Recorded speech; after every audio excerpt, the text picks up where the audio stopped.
I'm Shane Farnan, in for Thom Hartmann on the news. You need to know this. Vice President Joe Biden will square off against Paul Ryan in tonight's vice presidential debate. If the first presidential debate last week was any indication, then expect Paul Ryan to act just like Mitt Romney and run as fast as he can from the radical positions he's taken in the past. That's why the Center for American Progress has compiled a list of policies Ryan has supported in recent years that should give pause to all American voters. Ryan supports a health care reform plan that will kick 31 million poor and disabled Americans out of their insurance plans. He's pushing to kick 1 million students off federal Pell Grants. His budget hits the poor hardest, with 62% of spending cuts targeted at programs that help low-income Americans. Just like Missouri Senate candidate Todd Akin, Ryan is opposed to abortion access for rape victims. And he also supports a constitutional amendment banning marriage equality. Ryan will likely rail against Obamacare tonight, but he'll leave out the fact that he asked for Obamacare funding to be funneled to his district. With just hours to go until the debate, the pressing question is, which Paul Ryan will show up? In Screwed news, private health insurers are preying on Medicare. A new study set to be published in the International Journal of Health Services finds private health insurers that have been brought into the fold to supplement Medicare are actually bankrupting the critical social safety net program. As much as $282 billion has been sucked out of the program since private health insurers were added back in 1985. The Medicare Advantage program, which funnels government-paid premiums to private health insurers, has been the biggest culprit when it comes to waste. Just this year alone, private health insurers have been overpaid by more than $34 billion. The lead authors of the report recommend that the best way to prevent this waste is to pursue a single-payer system like the rest of the developed world currently does.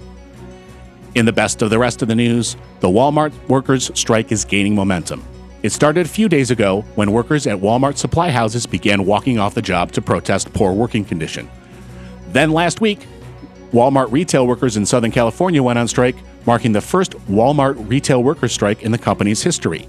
This week, that strike spread to a dozen different cities across the nation, and on Wednesday, hundreds of Walmart workers showed up to protest the company's annual investors meeting in Bentonville, Arkansas.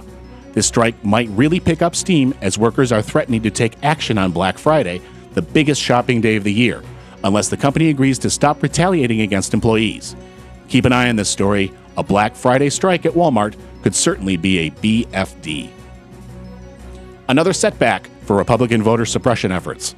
On Wednesday, a 3-judge panel in South Carolina put a hold on the state's new voter suppression ID law, ruling that implementing the new law this close to the election could block minorities from voting.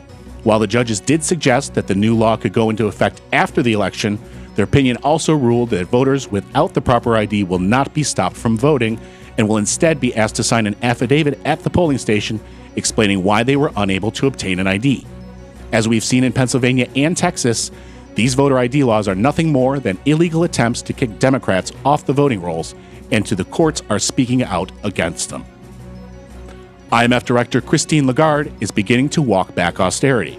Today, Lagarde addressed the ongoing debt crisis in Europe, made worse by austerity, warning governments that increasing economic output should be put ahead of meeting deficit targets. In other words, governments need to be growing economies, not contracting them. She specifically urged policymakers in the Eurozone to give Greece more time to meet spending cut goals to soften the impact of austerity. According to data from the IMF World Economic Outlook, the Eurozone nations that embraced austerity, like Greece, Portugal, and Spain, have seen their economies contract far more than Eurozone nations that haven't. Let's hope austerity-happy Republicans in the United States are paying attention. Telecom corporations have once again escaped any sort of punishment for spying on Americans. On Tuesday, the U.S. Supreme Court again granted immunity to telecom giants that had helped the U.S. government spy on Americans without warrants post 9/11 by refusing to hear a legal challenge brought by the Electronic Frontier Foundation, alleging that companies like AT&T, Sprint, and Verizon violated federal laws. The lead attorney on behalf of the individuals who were spied on, Richard Wiebe, reacted to the ruling saying, quote, "It's one more example of the court stepping back from taking any role in enforcing the rule of law in the war on terror." End of quote. And finally, this is how a controversy is manufactured. So far, Republicans in Congress have spent more than $1 million investigating the Department of Energy's failed loan to bankrupt solar company Solyndra. and they've yet to turn up a shred of evidence indicating any wrongdoing by the White House at all. Just like Fast and Furious, it's nothing but a political witch hunt. But special interest groups, financed by oil barons like the Koch brothers, are in the game too. An analysis by Think Progress reveals that outside conservative groups have poured nearly $11 million into the presidential campaign ads, hyping up the Solyndra non-scandal. Luckily, their spending on conspiracy theories is not working. A recent NBC News poll shows that most Americans have no idea what Solyndra is.